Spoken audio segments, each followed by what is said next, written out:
Hello, good morning students. स्वागत है आप सभी का हमारे official YouTube channel SB tutorial में।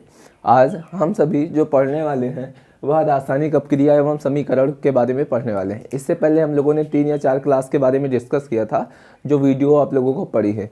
तो आप सभी हमारे इस क्लास को पढ़ने से पहले जितने भी नए स्टूडेंट्स हैं जिन्होंने पहले की क्लासेस को नहीं पढ़ना है, वो पहले से जाके पहले हमारी पिछली क्लासेस को पढ़ें, उसके बाद ये पढ़ें ताकि समझ में आए। ऐसे अगर आप बीच में क्लास को ज्वाइन करते हैं तो आपको बिल्कुल भी अच्छा नहीं लग सकता। तो आप जाके हमारी पिछली वीडियोस को देख लें, आपको ज़रूर बहुत अच्छी लगेंगी हमारी क्लास। और हम क्लास को स्टार्ट करते हैं। तो आज जो हम सभी को स्टडी करना है वह रासायनिक एवं अपक्रिया एवं समीकरण के बारे में पढ़ना है। और जो हेडिंग है वह क्या है? ऑक्सीकरण है। जो हेडिंग है हमारा वह है ऑक्सीकरण। इस प्रकार से जो हेडिंग है हमारा वो ऑक्सीकरण है, जिसको इंग्लिश में कहते हैं ऑक्सीडेशन। ऑक्सीकरण के बारे में हमको पढ़ना है, ठीक है। तो ऑक्सीकरण क्या होता है इसके बारे में हमको जानना है, ठीक। तो ऑक्सीकरण वो होता है जिसमें ऑक्सीकरण किसी चीज़ का है तो क्या होता है देखना है। जब ऑक्सीजन किसी भी पदार्थ में ऑक्सीजन क्या हो, ऑक्सीजन जुड़ता है तो उसे हम क्या कहेंगे? ऑक्सीकरण कहेंगे। या फिर जब किसी पदार्थ में विद्युत ऋणात्मक तत्व जुड़ता है तो उसे भी हम क्या कहेंगे? ऑक्सीकरण कहते हैं। या फिर किसी पदार्थ से विद्युत धनात्मक तत्व जो होगा वह क्या हो जाए? वह निकल जाए तो उसे हम क्या कहेंगे? ऑक्सीकरण अवस्था कहेंगे। और या फिर किसी पदार्थ में ऑक्सीकरण की संख्या बढ़ जाती है, ऐसा कह सकते हैं। ऑक्सीजन जुड़ेगा, जैसे पहले से 2 ऑक्सीजन है और कोई ऑक्सीजन आके जुड़ गया, तो ऐसे पदार्थ जिनमें ऑक्सीजन की संख्या बढ़ती है, दूसरे शब्दों में क्या कह सकते हैं, ऐसे पदार्थ जिनमें ऑक्सीजन की संख्या बढ़ती है उसे हम क्या कहेंगे? ऑक्सीकरण कहेंगे। जैसे ऑक्सीकरण किसी पदार्थ में कैसे होगा? तो जब ऑक्सीजन किसी पदार्थ में जुड़ता है तो उसे हम ऑक्सीकरण कहते हैं। क्लियर? जब किसी पदार्थ में विद्युत ऋणात्मक तत्व जुड़ता है तो उसे हम क्या कहते हैं? ऑक्सीकरण कहते हैं। जब किसी पदार्थ में इससे विद्युत धनात्मक तत्व निकल जाए तो भी हम उसे क्या कहेंगे? तो भी हम उसे कहेंगे विद्युत। जब विद्युत धनात्मक तत्व निकल रहा है तो उसको हम क्या कहेंगे? ऑक्सीकरण कहते हैं। क्लियर? तो आप सभी स्क्रीनशॉट ले लीजिए। इसको देखते हैं उदाहरण की मदद से कि कैसे पता चलेगा कि कौन सा किस में ऑक्सीकरण हो रहा है और किस में अपचयन हो रहा है। तो सपोज यहाँ पर लिखा हुआ है 2Mg + O2 गिव्स आउट, क्या हो जाएगा? 2MgO। अभी यहाँ पे ऑक्सीकरण हो रहा है कि नहीं हो रहा है, इसको हमको जानना है। क्लियर? तो यहाँ से आप सभी स्टूडेंट्स क्या देखेंगे? यहाँ से देखेंगे कि ये जो ऑक्सीजन है ये जाके Mg के साथ क्या हो गया है? जुड़ गया है। तो यहाँ ऑक्सीजन का जुड़ना क्या कहलाएगा? ऑक्सीजन Mg के साथ जाके जुड़ गया है। जब कोई ऑक्सीजन किसी दूसरे परमाणु के साथ जाके जुड़ेगा तो उसे हम क्या कहते हैं? ऑक्सीकरण कहते हैं। तो ऑक्सीजन आके जुड़ गया किसके साथ? Mg के साथ। तो यहाँ इस एग्जाम्पल में जो हो रहा है वह क्या हो रहा है? ऑक्सीकरण हो रहा है। तो आप सभी स्टूडेंट को बात समझ में आ गया होगा कि ऑक्सीजन परमाणु का जुड़ना क्या कहलाएगा? ऑक्सीकरण कहलाता है। और भी दूसरा एग्जाम्पल देखते हैं। दूसरा एग्जाम्पल देखते हैं, जैसे विद्युत ऋणात्मक तत्व का जोड़ना।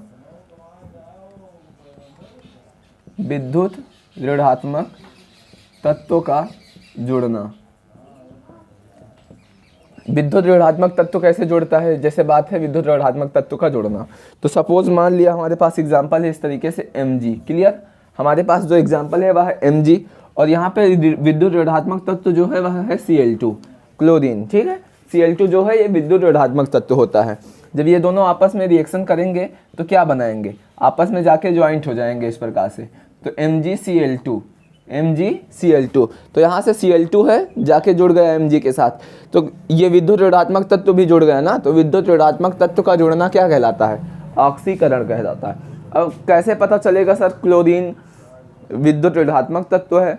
तो उसके लिए उसका परमाणु क्रमांक पता होना चाहिए और उसका इलेक्ट्रॉनिक विन्यास निकालेंगे। तो अगर वो इलेक्ट्रॉन का त्याग कर रहा है, अगर वो इलेक्ट्रॉन को त्याग कर रहा है तो वह क्या होगा? धनात्मक तत्व होगा। अगर वो इलेक्ट्रॉन को ग्रहण कर रहा है तो उसे हम क्या कहेंगे? विद्युत ऋणात्मक तत्व कहेंगे। क्लियर? तो आप सभी स्क्रीनशॉट ले लीजिए, उसके बाद बात करते हैं आगे।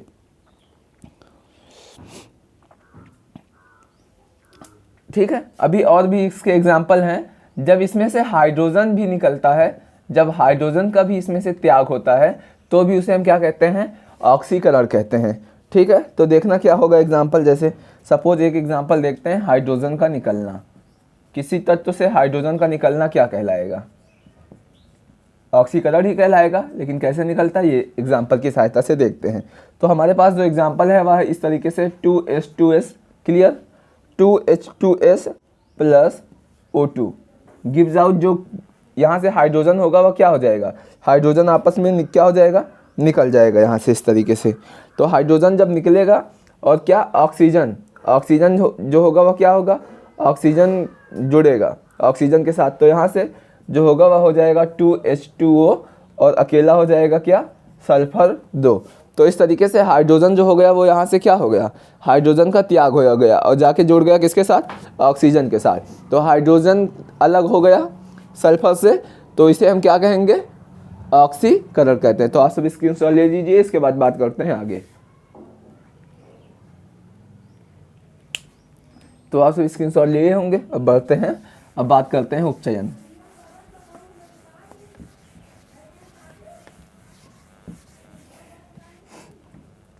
अब जो हम लोगों को बात करना है वह बात करना है हम सभी को उपचयन के बारे में।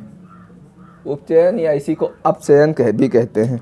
ठीक है, उपचयन या इसी को अपचयन भी कहते हैं, जिसको इंग्लिश में कहते हैं रिडक्शन। अपचयन जिसको कहते हैं क्या, रिडक्शन कहते हैं। अब अपचयन क्या होता है, अपचयन होता है हाइड्रोजन या विद्युत धनात्मक तत्व इसमें जोड़ता है। इसमें हाइड्रोजन और जो विद्युत धनात्मक तत्व होगा, हाइड्रोजन और विद्युत धनात्मक तत्व क्या होगा, इसमें जुड़ता है। उसमें विद्युत ऋणात्मक तत्व जुड़ता था, इसमें हाइड्रोजन और विद्युत धनात्मक तत्व क्या होगा, जुड़ता है। क्लियर। और क्या होता है, इसमें से ऑक्सीजन, इसमें से ऑक्सीजन व विद्युत ऋणात्मक तत्व क्या होता है, निकलता है।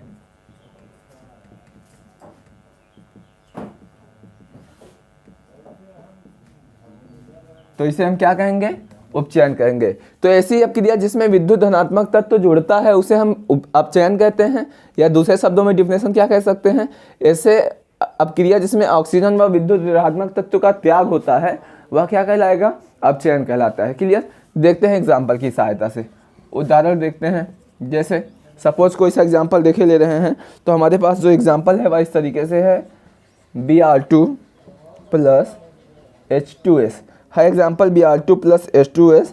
तो ये जब आपस में क्या होगा, हाइड्रोजन का क्या होगा, जोड़ना, तो यहाँ से हाइड्रोजन क्या हो जाएगा, हाइड्रोजन जो होगा वो किसके साथ जाके जुड़ जाएगा, Br के साथ। जो हाइड्रोजन है या जाके जुड़ जाएगा किसके साथ, Br के साथ। क्यों, क्योंकि हाइड्रोजन और विद्युत धनात्मक तत्व जोड़ता है, तो H जो होगा वह Br के साथ जाके जुड़ जाएगा, और जो S होगा वह अकेला हो जाएगा। और हाइड्रोजन का संख्या 2 है, Br2 का संख्या भी कितना है, 2 है, तो हो जाएगा 2SBr। क्लियर। तो यहाँ से Br2 जो होगा ये होगा ब्रोमीन, ये हाइड्रोजन सल्फाइड, ये हाइड्रोजन ब्रोमाइड, और ये हो जाएगा सल्फर, इस तरीके से। तो आप सभी को बात समझ में आ रही होगी। तो हाइड्रोजन का किसी दूसरे परमाणु के साथ जुड़ना क्या कहलाएगा, अपचयन कहलाता है। क्लियर। और भी एग्जाम्पल की सहायता से इसको देख लेते हैं।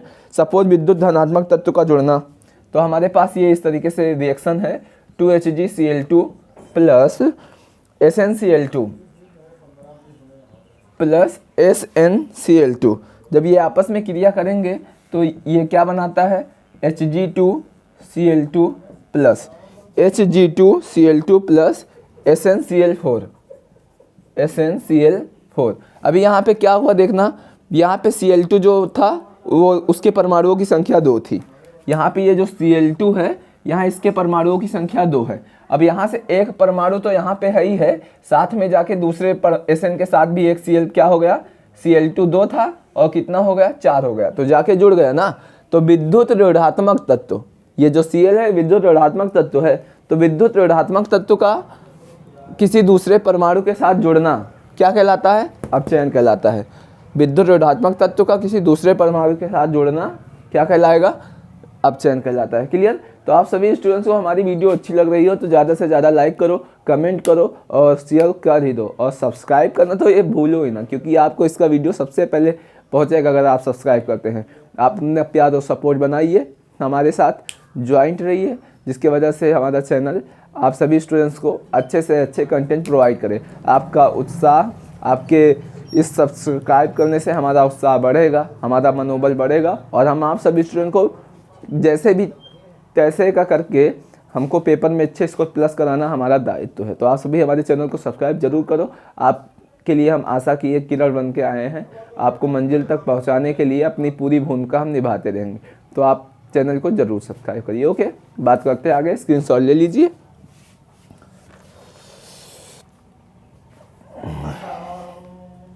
तो आप सभी स्क्रीनशॉट लिए होंगे। अब बात करते हैं आगे।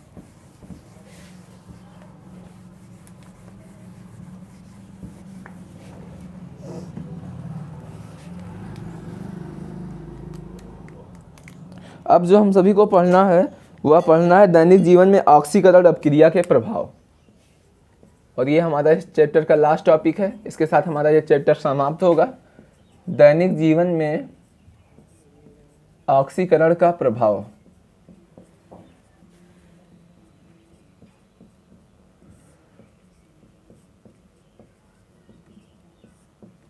दैनिक जीवन में ऑक्सीकरण का प्रभाव।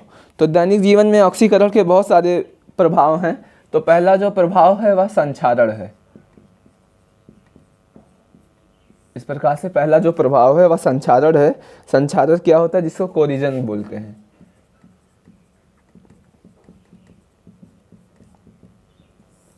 कोरिजन क्या होता है? कोरिजन, इसके बारे में जानना है।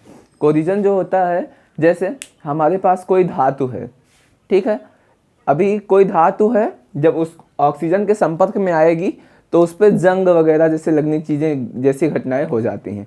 जैसे आयरन है, मीन्स Fe है, Fe जब ऑक्सीजन के संपर्क में आता है तो फेरस ऑक्साइड का निर्माण करता है। मीन्स Fe प्लस O जब आपस में क्रिया करेंगे तो फेरस ऑक्साइड का निर्माण होता है, जिसके कारण Fe पे एक जंग लग जाता है, जंग के आकार की परत चढ़ जाती है, जिसको हम लोग क्या बोलते हैं? संक्षारण। तो संक्षारण क्या होता है? जब धातुएं परस्पर वायु के साथ संपर्क में आती हैं तो वह क्या हो जाती हैं? संक्षारित हो जाती हैं। तो यहाँ से संक्षारण का बात आप सभी को समझ में आया। जब किसी धातु वायु के संपर्क में आती है तो वह क्या हो जाती है? संक्षारित। मीन्स उस पर काले रंग की, हरे रंग की ऐसी परत चढ़ जाती है, तो उसे हम क्या कहते हैं? संक्षारण कहते हैं। क्लियर? तो क्या होता है संक्षारण? जैसे एग्जाम्पल की सहायता से देखते हैं। हमारे पास एग्जाम्पल है Fe। तो जब फेरस ऑक्सीजन के संपर्क में आता है तो क्या वो होता है? आपस में फेरस ऑक्साइड का निर्माण करता है। तो फेरस जब ऑक्साइड बनेगा, फेरस ऑक्साइड, तो फेरस पर जो होगा आयरन पर वह एक काले रंग की परत चढ़ जाती है, जिससे संक्षारण हो जाता है। आप कभी कभी देखे होंगे जब कोई लोहे की छड़ को कहीं जल वगैरह के साथ संपर्क में या अम्ल के साथ या वायु के साथ रख दिया जाता है तो कुछ समय बाद उस पर जंग लग जाता है। तो वो किसके कारण हो पाता है? वो संक्षारण के कारण हो जाता है। वो इसका ऑक्सीकरण का प्रभाव उस पर हो जाता है। क्लियर? या फिर देखा होगा पीतल पे या चांदी पे काले रंग की परत चढ़ जाती है, पीतल पर हरे रंग का परत चढ़ जाता है। तो वो सब क्यों होता है? तो जब वायु के साथ संपर्क में आती हैं तब ये सारी घटनाएं होती हैं। ठीक है? तो संक्षारण क्या होगा? जब कोई धातु परस्पर वायु या वायु, अम्ल, आर्द्रता आदि के संपर्क में आती हैं तो वे क्या हो जाती हैं? संक्षारित हो जाती है। इस घटना को क्या कहते हैं? संक्षारण कहते हैं। ठीक है? अब दूसरा हेडिंग जो हमारा है वह है विकृत गंधिता।